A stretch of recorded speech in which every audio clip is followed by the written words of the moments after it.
سورہ ہود۔ اعوذ باللہ من الشیطان الرجیم، بسم اللہ الرحمن الرحیم۔ اللہ نہایت رحمت والے، بے حد رحم فرمانے والے کے نام سے۔ الف لام را، یہ کتاب ہے جس کی آیتیں مضبوط اور مستحکم کر دی گئیں، پھر حکمت والے خبر رکھنے والے اللہ کی طرف سے ان کی تفصیل فرما دی گئی کہ تم اللہ کے سوا کسی کی عبادت نہ کرو۔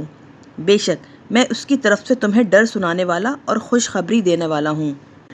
اور یہ کہ بخشش مانگو اپنے رب سے، پھر اس کی طرف رجوع کرو، وہ تمہیں فائدہ پہنچائے گا، بہت اچھا فائدہ، ایک وقت معین تک، اور ہر زیادہ نیکی کرنے والے کو اس کا زیادہ ثواب عطا فرمائے گا۔ اور اگر تم نے منہ پھیرا تو میں تم پر بڑے دن کے عذاب کا خوف رکھتا ہوں۔ اللہ ہی کی طرف تمہیں لوٹنا ہے اور وہ جو چاہے اس پر قادر ہے۔ سن لو، وہ اپنے سینوں کو دوہرا کرتے ہیں کہ اپنے دلوں کا حال اللہ سے چھپائیں۔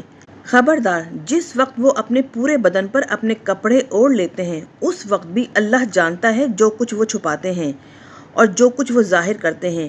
بے شک وہ سینوں کی باتیں جانتا ہے۔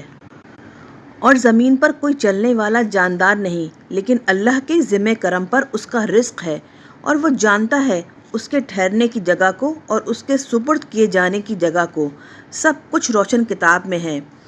اور وہی اللہ ہے جس نے آسمانوں اور زمینوں کو 6 دنوں میں پیدا کیا، اور اس کا عرش پانی پر تھا تاکہ وہ تمہیں آزمائے تم میں سے عمل میں کون اچھا ہے۔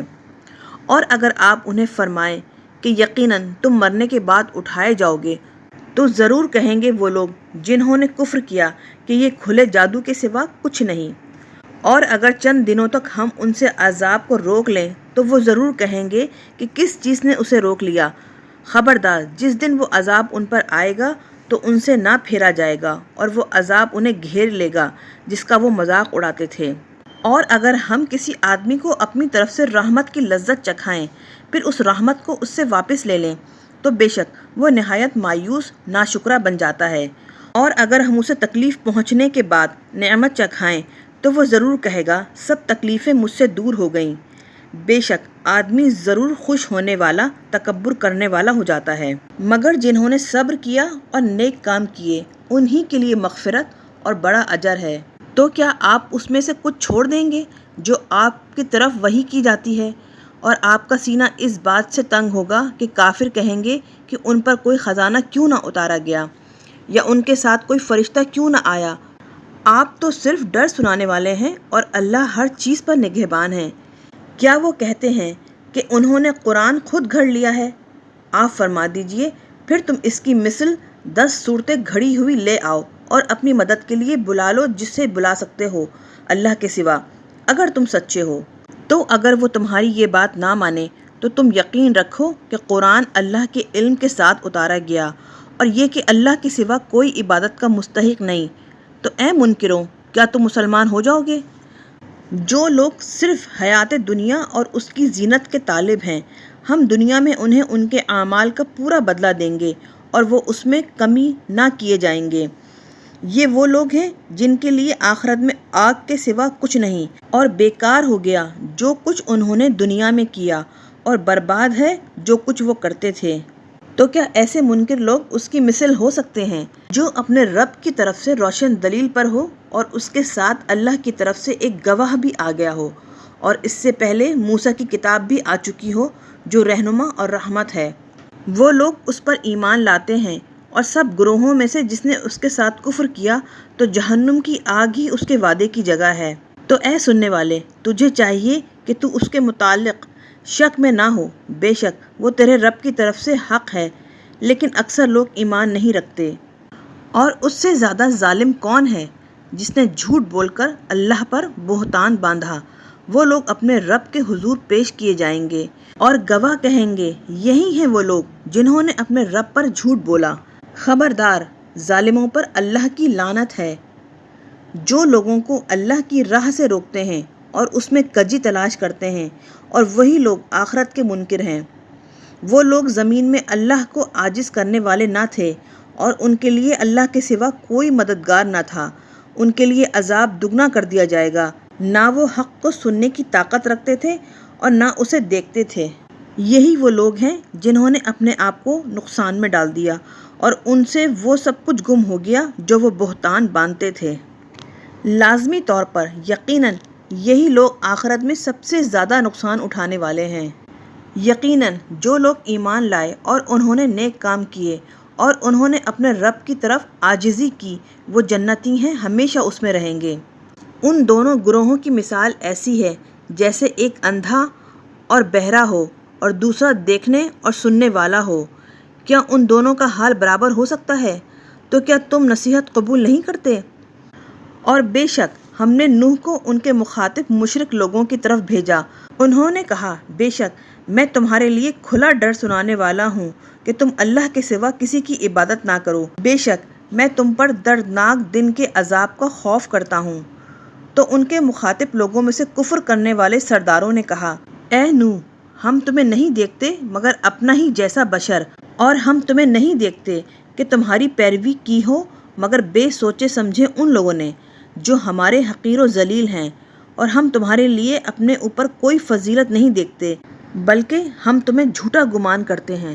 نوح نے فرمایا، اے میرے منکر لوگوں، ذرا یہ بتاؤ، اگر میں اپنے رب کی طرف سے روشن دلیل پر ہوں اور اس نے مجھے اپنے پاس سے رحمت دی ہو تو وہ تم پر مخفی کر دی گئی ہو، کیا ہم اسے زبردستی تم پر مسلط کر دیں گے اس حال میں کہ تم اسے ناپسند کرتے ہو؟ اور اے میرے منکر لوگوں، میں اس تبلیغ پر تم سے کوئی مال طلب نہیں کرتا، میرا اجر نہیں مگر اللہ پر، اور میں ان لوگوں کو نکالنے والا نہیں جو ایمان لائے، بے شک وہ اپنے رب سے ملنے والے ہیں، لیکن میں تمہیں دیکھتا ہوں کہ تم جاہل قوم ہو۔ اور اے میرے منکر لوگوں، اللہ کے مقابلے میں میری مدد کون کر سکے گا اگر میں ان ایمان والوں کو نکال دوں؟ تو کیا تم غور نہیں کرتے؟ اور میں تم سے نہیں کہتا کہ میرے پاس اللہ کے خزانے ہیں، اور نہ یہ کہ میں اللہ کے بغیر بتائے غیب جانتا ہوں، اور نہ میں یہ کہتا ہوں کہ میں فرشتہ ہوں۔ اور جن لوگوں کو تمہاری نگاہیں حقیر دیکھتی ہیں، میں ان کے لیے نہیں کہتا کہ اللہ انہیں ہرگز کوئی بھلائی نہ دے گا۔ اللہ خوب جانتا ہے جو ان کے دلوں میں ہیں۔ اگر ان کے بارے میں ایسا کہوں تو بے شک اس وقت میں ظالموں میں سے ہو جاؤں گا۔ وہ کہنے لگے، اے نوح، بے شک تم ہم سے جھگڑتے رہے تو ہم سے تم نے بہت جھگڑا کر لیا، اب لے آؤ ہمارے پاس اس عذاب کو جس کا تم ہم سے وعدہ کرتے ہو، اگر واقعی تم سچے ہو۔ فرمایا، اللہ ہی تمہارے پاس وہ عذاب لائے گا اگر اس نے چاہا، اور تم اسے عاجز کرنے والے نہیں۔ اور اگر میں تمہاری خیرخواہی چاہوں تو میری خیرخواہی تمہیں نفع نہ دے گی اگر اللہ نے تمہیں گمراہ کرنے کا ارادہ کیا ہو۔ وہ تمہارا رب ہے اور اسی کی طرف تم لوٹائے جاؤ گے۔ کیا وہ کہتے ہیں کہ اس نے خود اسے گھڑ لیا؟ فرما دیجئے، اگر میں نے اسے گھڑ لیا ہو تو میرا گناہ مجھ پر ہوگا اور میں تمہارے گناہوں سے بری ہوں۔ اور نوح کی طرف وحی کی گئی کہ آپ کے مخاطب لوگوں میں سے ایمان نہیں لائیں گے مگر وہی جو ایمان لا چکے، تو آپ ان کے کاموں سے غمگین نہ ہوں، اور آپ ہماری وحی کے مطابق ہماری نگرانی میں کشتی بنائیے، اور ظالموں کے متعلق ہم سے کچھ نہ کہیں، وہ ضرور غرق کیے جائیں گے۔ اور نوح کشتی بناتے تھے، اور جب بھی ان کے منکر لوگوں کے سردار ان کے پاس سے گزرتے تو ان کی ہنسی اڑاتے۔ نوح نے فرمایا، اگر تم ہماری ہنسی اڑاتے ہو تو عنقریب ہم تمہاری ہنسی اڑائیں گے جیسا تم ہماری ہنسی اڑاتے ہو۔ تو عنقریب تم جان لو گے کہ کس پر وہ عذاب آتا ہے جو اسے رسوا کرے، اور کس پر وہ عذاب اترتا ہے جو ٹلنے والا نہیں۔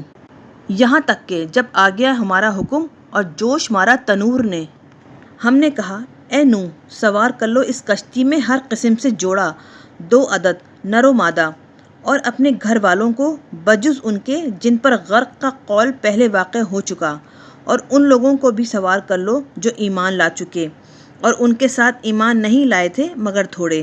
اور نوح نے فرمایا، اس کشتی میں سوار ہو جاؤ اللہ کے نام سے، اس کا چلنا اور اس کا ٹھہرنا، بے شک میرا رب ضرور بخشنے والا بے حد رحم فرمانے والا ہے۔ اور وہ انہیں لیے جا رہی تھی پہاڑوں جیسی موجوں میں، اور نوح نے اپنے بیٹے کو پکارا اور وہ ان سے الگ تھا، اے میرے بیٹے، ہمارے ساتھ سوار ہو جا اور کافروں کے ساتھ نہ ہو۔ وہ بولا، میں ابھی کسی پہاڑ کی پناہ لیتا ہوں جو مجھے پانی سے بچا لے گا۔ نوح نے فرمایا، آج اللہ کے عذاب سے کوئی بچانے والا نہیں مگر وہی بچے گا جس پر اللہ رحم فرمائے، اور ان دونوں کے درمیان موج حائل ہو گئی تو وہ ڈوبنے والوں میں سے ہو گیا، اور حکم دیا گیا کہ اے زمین اپنا پانی نگل لے، اور اے آسمان تھم جا، اور پانی زمین میں خشک کر دیا گیا اور کام پورا کر دیا گیا، اور کشتی جودی پہاڑ پر ٹھہری، اور کہہ دیا گیا کہ دوری ہے ظالم قوم کے لیے۔